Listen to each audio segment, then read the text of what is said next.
প্রিয় সুন্নি ও রাসালাতি জনতা, আপনাদের সামনে একটি মহাকেতাব, মহাগ্রন্থ নিয়ে এসেছি। সেটা আজকে ইমান দরবার শরীফ থেকে লিখিত এবং প্রকাশিত হয়েছে প্রায় 10-12 বছর আগে।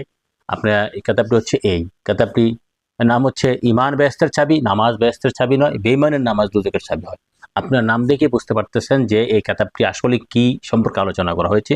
সারা দুনিয়ার মানুষ প্রমাণ করছে, জানে মানে যে নামাজ বেহেশতের চাবি। না, নামাজ কখনো বেহেশতের চাবি হতে পারে না। হ্যাঁ, নামাজ সর্বশ্রেষ্ঠ আমলের মধ্যে একটা আমল, যেটা সহি নামাজ, যেটা আমার হুজুর পাক নবীজির নামাজ, যেটা আল্লাহ রাসূলের সন্তুষ্টির জন্য আদায় করা হয়, যেটা ঈমান এবং প্রেম দিয়ে আদায় করা হয়, সেটা শ্রেষ্ঠ আমলের মধ্যে একটা আমল।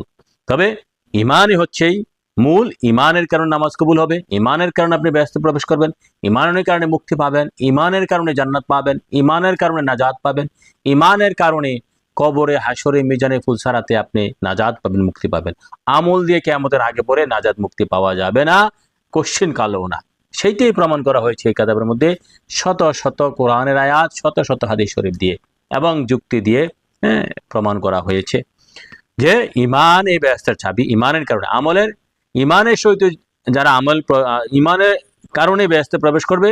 আর আমলের কাজ হচ্ছে বেহেশতে প্রবেশ করার পর, ঈমানের কারণে, ঈমান দিয়ে বেহেশতে প্রবেশ করার পর আমল যার যত বেশি, ঈমানের সহিত যারা আমল বেশি করবে, মহাব্বতের সহিত যারা আমল বেশি করবে, তারা বেহেশতের মধ্যে উচ্চ স্থান পাবে আমলের কারণে। ঈমানের কারণে বেহেশতে প্রবেশ করবে, আর আমল দিয়ে শুধু বড় ছোট তারতম্য নির্ধারণ করা হবে, মর্যাদা, ছোট বড় মর্যাদা নির্ধারণ করা হবে। সেটি হচ্ছে আমলের কাজ। আমল বাদ দেওয়া যাবে না। আমল তো অবশ্যই আমার এই সুন্নি জামাতের ওলি গাউস কুতুব পীর ফকির রাই সবচেয়ে বেশি আমল করেছেন। যদি আপনারা দেখেন, তারা সবচেয়ে রিয়াজত করেছেন, কঠোর পরিশ্রম করেছেন। অতএব মুদ্রা কথা হচ্ছে, ঈমানে বেহেশতের চাবি, নামাজ বেহেশতের চাবি নয়, বেঈমানের নামাজ দোজখের চাবি হয়। সেই কথা আপনি সংগ্রহ করে পড়ার চেষ্টা করবেন। আশা করি যদি পড়তে পারেন, পরে সমালোচনা করেন, আলোচনা করেন।